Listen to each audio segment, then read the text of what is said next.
Hello, everybody. Alright, before I jump into these three cards, I'm just gonna briefly kind of talk about some stuff. I have been, struggling with my own emotions during this holiday season for various reasons. I can't be with my mother, and it is tearing me apart, and I also can't be, you know, doing the things that I really want to do for this holiday season, and it's been very hard for the last, 39 years of my life. But I also have to exercise some humility here and also admit to myself that in order for me to help other people in a spiritual way, I have to help myself in a spiritual way. And I have taken a year to not take medication because I was taking too much medication, and it was very, very hard for me to finally, admit that, something, I kind of do need to be on medication. Not a lot. I am currently taking Valium for extreme panic. It's not a lot. It's only just like a little bit just to kind of get me through those extremely hard days. And then there is Wellbutrin, and that is going to, help me with my emotional parts where I am dealing with my own grief. Also, I do wish to try to maybe quit smoking. I'm not sure. But I just want to be very clear that, I am okay. I know that some of the things that I post are sometimes concerning for people, and then some people just don't know how to handle me because my emotions can be very up and down. Right now, I'm in the comfort of my bed because it's just been very hard for me. But I have seen the doctor today. I have made some referrals to go see a psychiatrist. And I really do strongly believe that as a spiritual advisor, that it is perfectly natural to go through all of these things, that we're not perfect. We are people who too. We go through a grief, we go through trauma, but I also would not be a good spiritual advisor if I didn't admit that I had problems every now and then. So, that's partly why I made this move and this transition up here to Minnesota, was because it was a little too much for me living in New Orleans. It did actually kind of cause a nervous breakdown. It did also at the same time, not was not a very healthy environment, even though I do miss it every single day. But besides the point, I have three cards, and this is just for the holiday season for everybody else. This one is the Magician. The Magician at this point is to understand our resourcefulness at this point, to sometimes trust in ourselves, and to also accept the light and the darkness, and to find a situation where you can finally become resourceful in all of that, and also embrace those things. The thing is, a lot of people are going through a lot of emotional strife. It's not just me, it is the holiday season, and a lot of people who have gone through grief and trauma aren't really able to function at their highest. And this is a point where we all kind of do need to be with each other at this point. But also, even if we can't be with each other, let's be there for each other, or at least understand what people are going through. Another thing is the Eon, otherwise known as the Judgment card. This one is actually talking about rebirthing. As you see with the eye on the very top, it is the eye of, all things. Whether you call that God, the Creator, Spirit, whatever you believe, it is there. And it is actually helping us in this time to see both paths actually entwine as one, to go through a point of rejuvenation, rebirth, and to have a new area of understanding. The third card is the Hanged Man in reversal. It's like I've always said, there's two ways to look at this card. You can look at this card as if somebody is being strung up, or you can see the blessing. This way, this person's arms are outstretched, and they're seeing the rainbow and everything else, and they're seeing that they are connected to all of those sources.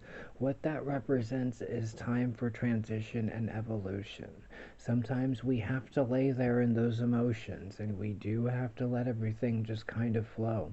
What this talks about is the changes.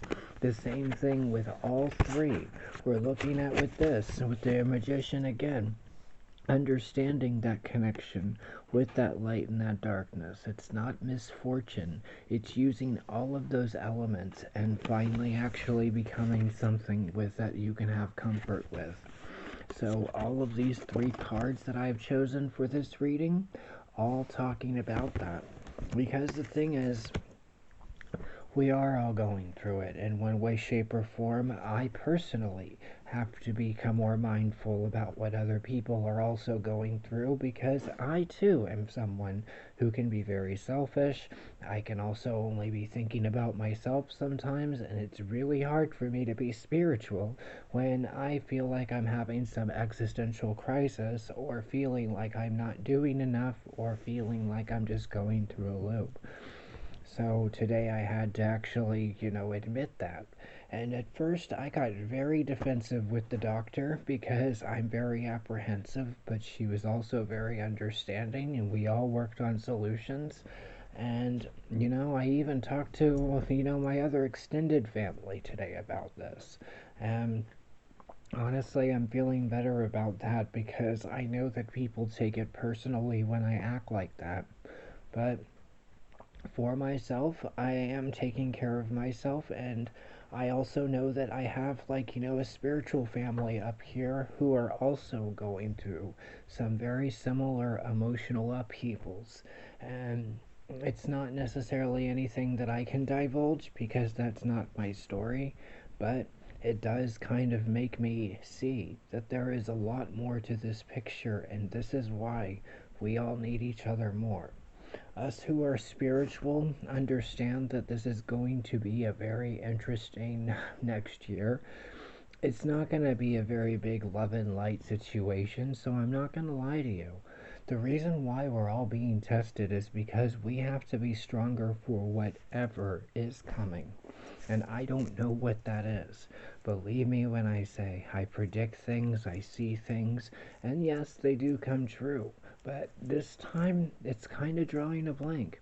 Because the thing is, the number 23 represents the sacred number 5. The number 23 in spirituality is going to be something of major change and rebirth. It's not just any number. That's also the number that a lot of us who have these abilities come into our power. Same thing with 32. Everything that represents 5 also talks about that sacred number. So 2 plus 2 plus 2 plus 3. So, oops, sorry. So 2 plus 2 plus 3, that represents 7. That also is the number of divinity. Excuse me, I kind of got my numbers mixed up because, not perfect, but then you're also seeing the number of divinity. So I really hope that this represents something beautiful, but I do see that things have to get worse before they get better, and when we look at things on the outside, well, that's kind of what we're going through right now.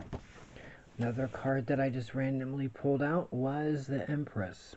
So to look at this card, we have to also understand that doorway, we can't be afraid to open it.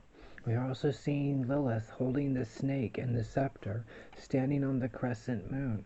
So, with the other eye, the Helix Nebula, knowing that we are all connected, knowing that it is a time for balance, but also a time for justice.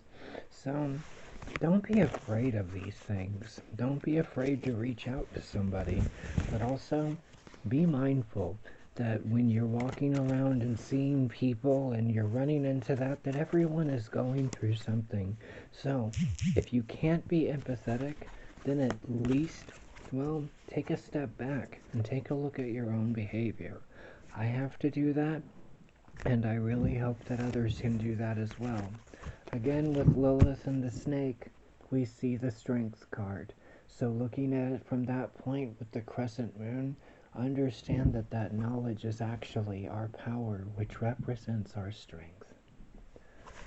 Anyways, thank you for letting me, do what I'm doing, and I really hope that you all have a happy holiday.